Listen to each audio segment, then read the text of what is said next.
in turn by Amy Jo Kim's work on game dynamics to think about the stages of entry into a community. And in this image, Nancy shows us how members advance deeper over time into a community.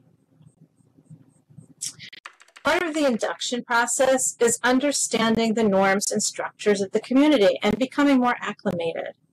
Eventually, the community activities and culture begin to feel more natural. We feel more comfortable, and as we engage more and more in the community or with the environment, we develop a sense of mastery and ownership. Surely, we can all remember our first hours in Second Life as newbies, and I'm sure we all have stories to share about that experience. In their book, Cultivating Communities of Practice, Wenger, McDermott, and Snyder also talk about different levels of community participation, and it's worth thinking about that too. Again, some of this may be, we know instinctively, or if we're community facilitators, we know it as part of our work, but a lot of that is invisible, and I just want to make that more visible so that we can articulate and think about it in deeper ways. There's usually a small core group of people who are highly active in a community, and they take on a lot of the community's leadership roles. This core group usually represents about 10 to 15% of the community at any given time. Outside of this core, we also find active members. Those are people who attend events or they otherwise participate, but not necessarily with the same intensity or regularity as the core group. And this group of people generally represents about 15 to 20% of the community. Beyond the active group, there's a whole other circle of people who are generally referred to as peripheral. They identify themselves as community members, but they don't necessarily appear to be actively participating in community events. We sometimes also refer to people like this as lurkers, and we often assume, very often people are using that periphery to actually learn about community norms before they dive into the community. So it's actually a point of education and acculturation. There also may be cases where others are shy or uncomfortable, or they prefer to stay in the periphery because that's where their comfort zone is. Another thing to think about, though, is that people on the periphery may be deeply engaged in other communities, and they prefer to use their peripheral status in our community to help cross-pollinate ideas across these networks. So whoever seems to you like they may not be participating may actually be more deeply engaged than you assume. But it's often worth checking in with them because you don't want somebody to stay on the periphery if really what they're waiting for is an invitation to come in closer. These levels of community participation also tend to shift over time. The core group at any given time might look different. I kind of think of it sometimes as an amoeba. Members shift in and out of participation intensity all the time. So somebody who was in the core group when it first started may shift at another point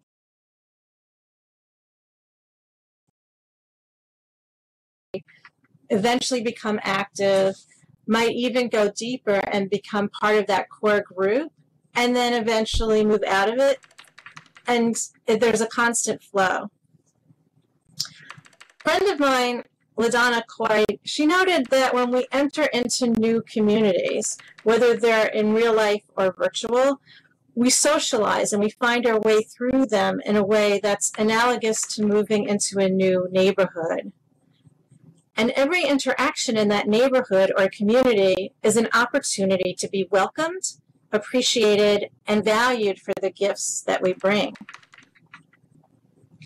Also important to consider is for their members.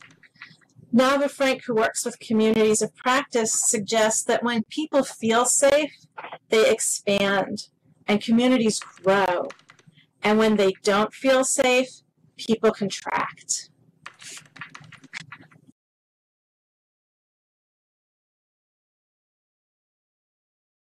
So how can we create safe and welcoming space?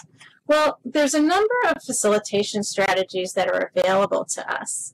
And I also want to take a moment right now and point out that I believe there's going to be a wonderful panel here tomorrow that will explore facilitation further. So please definitely.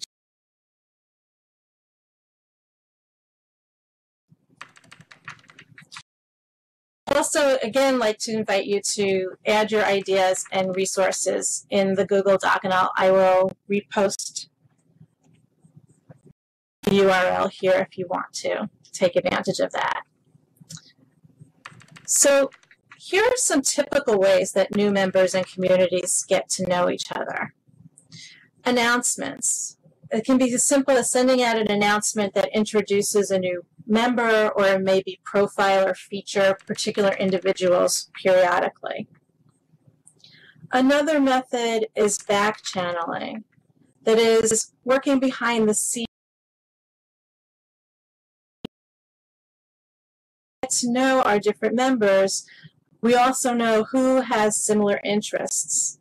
And one thing that's really helpful to do is what's often called connecting triangles. Figuring out who might benefit from connecting with each other and then encourage them to contact each other. As leaders in a community, we have opportunities to meet people in different ways and think about what are those connections between the people we see. It's sort of like being at a cocktail party and being the host or hostess there. Also, individual calls and visits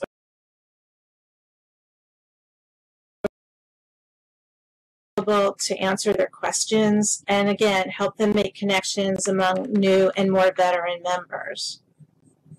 When somebody comes into the community, it's nice to have a welcome card or a note, especially those that are personalized from a community leader or from a volunteer who offers to serve as a resource or contact person in an informal way. There's also ways of institutionalizing these informal contacts through mentors and buddies.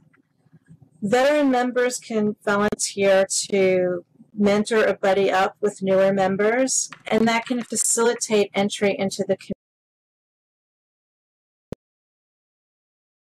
Introduce them around, and they can be a familiar face in the crowd.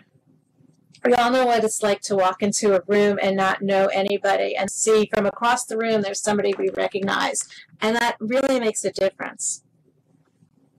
Some sort of membership directory can be helpful too, and it's interesting to think about how we could use the group tools that Second Life provides or other virtual worlds and maybe supplement them with other types of resources that can be used to create a functional directory of members.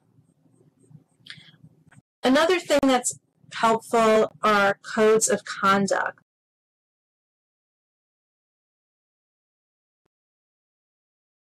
And aspirations.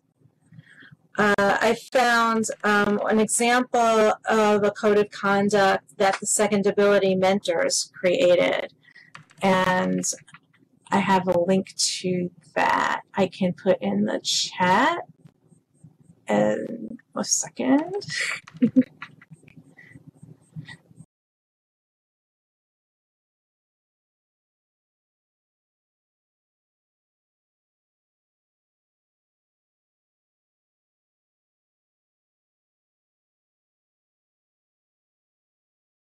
We can also create mentor and greeter codes so that we can help it.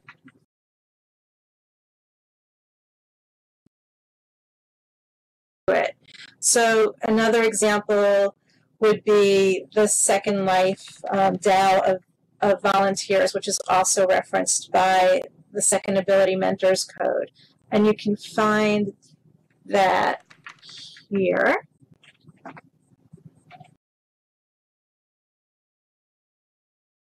In addition, special events for new members are useful. There's having welcoming and orienting them as a group, and it gives them more focused time to learn more about each other. It can also serve as a way of transitioning more easily into the larger community.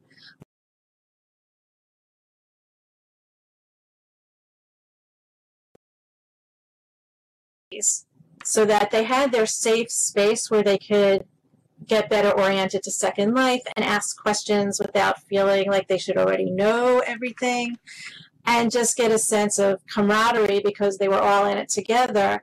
And sometimes these events would occur a little bit before a larger conference or event with the general community, so that as they literally or figuratively walked into the room, the much larger room that could be overwhelming, they had already had a group of people that they could hang out with and feel comfortable with as they integrated into the larger community.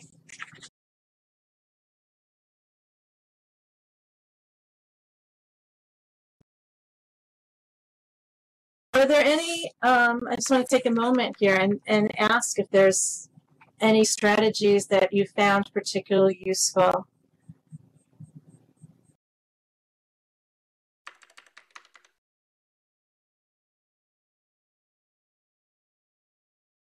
Are there tips or techniques that people shared with you when you came into new communities, or are there processes that you engage with?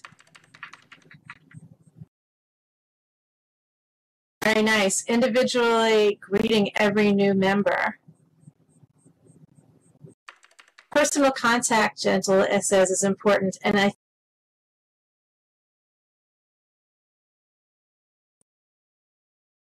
viewing you and welcoming you, and then you've made a connection with somebody in the bigger group that stands out in the crowd.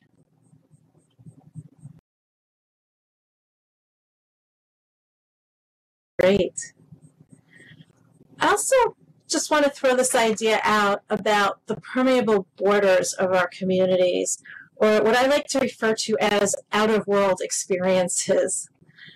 Many of our communities merge into other aspects of our lives. For example, many of the people in my Second Life education communities also hang out in other online venues. And we often find each other in the same webinar, on a discussion list, or a social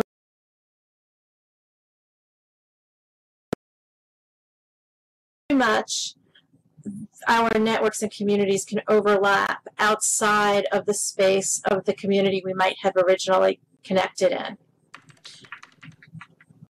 One of the best experiences that I had on Second Life was that a number of my Second Life educator friends I discovered actually lived near me geographically. There were people that I met who I would not have, probably would never have met at all except in Second Life, and after we got to know each other, realized we lived literally 15 minutes away from each other.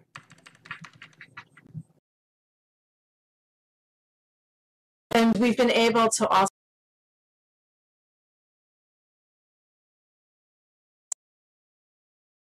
boundaries of our community, and social media and technology can help facilitate this interaction.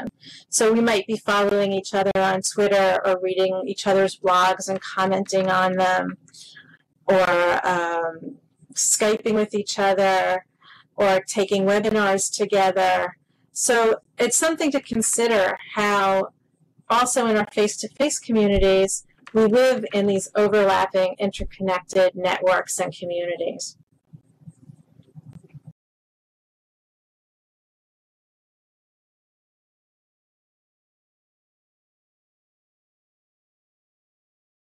So